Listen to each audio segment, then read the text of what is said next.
Kaugnay po ng insidente na yan, makapiling natin live sa pamamagitan ng telepono ang direktor ng Lapu-Lapu City Police, si Police Colonel Limuel Obon. Colonel Obon, magandang hapon. Welcome sa QRT. Magandang hapon po sa inyo at sa lahat ng ating mga nag-monitor sa inyo sa ating balita sa GMA. Magandang hapon po.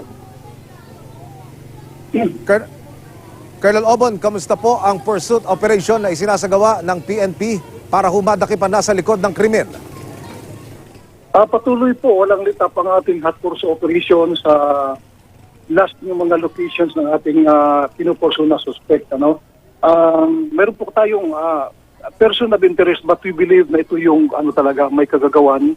And we are pursuing actually 3 persons of interest. However, the arrest of one, of this primary one, I think will lead to the other.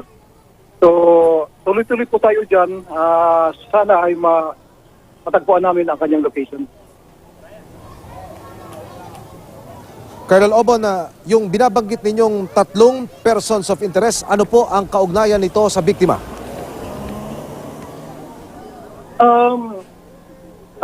I'm sorry, ayaw ko pong banggitin dahil baka nakamonitor, gumagamit ng net ang kuan, baka gumagamit at ma-compromise po ang ating hot pursuit. Basta sasabihin ko po sa inyo, we have this very interesting person to us.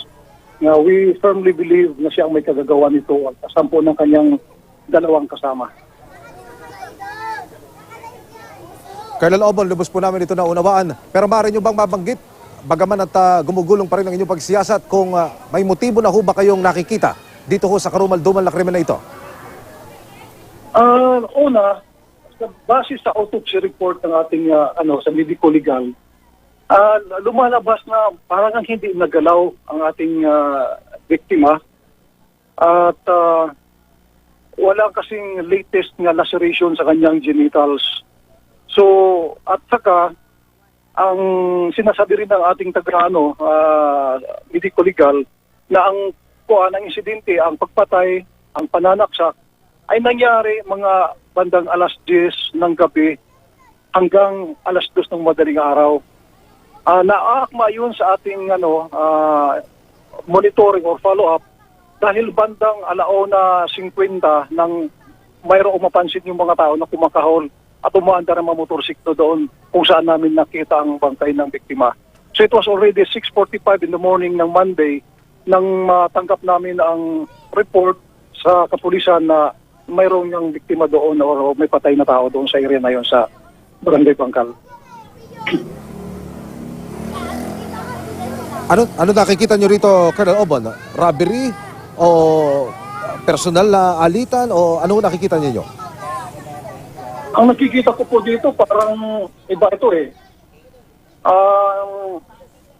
Basta hindi ko masasabi para hindi nga ma-compromise yung natin. Basta sabi ko, hindi ito ordinaryo. At may lalahan lang namin ang lahat. Colonel Obon, yes. Opo. So I hope maintindihan niyo po. Baka meron po kayong panawagan sa inyong mga kababayan para ho mapabilis. Of course, Colonel Obon, baka meron ho kayong panawagan sa inyong mga kababayan para ho makapagbigay ng impormasyon. Una po, ang ating Regional Advisory Council ng Region 7 ay nag-offer po sila ng 100,000 reward sa sino man ang makapagbibigay ng impormasyon at makapagtuturo kung sino talaga yung gumawa ng karumal-dumal na krimen na ito. Tanda silang magbigay ng ganyan. So, open po ang aming mga linya. Patuloy kaming nag-imbestiga, nananawagan at na-feel naman namin na ang kooperasyon ng lalo na sa mga taga Lapu-Lapu City dahil karumal-dumal lang nangyari at first time ito nangyari sa isang napaka-peaceful na area. Mga kapuso, ang direktor ng Lapu-Lapu City Police, si Police Colonel Limuel Obon. Colonel Obon, maraming salamat. Magandang hapon po. Magandang hapon po. Maraming salamat.